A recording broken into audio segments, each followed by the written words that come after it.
Sometimes a text just isn't enough. Maybe you want to send a song or a voice clip. So here's how to easily share audio files with anyone on Messenger. So first, go ahead and open your Messenger application on your mobile device. Log into your specific account, and then go ahead and open a chat or conversation where you want to send a file to. Once you're in the chat section, you will see the option to attach files, but you won't be able to directly access audio or music files.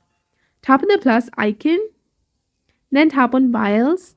If you have your audio files in your files section, you can go ahead and send it in the chat. But if you do not, you need to use the voice option.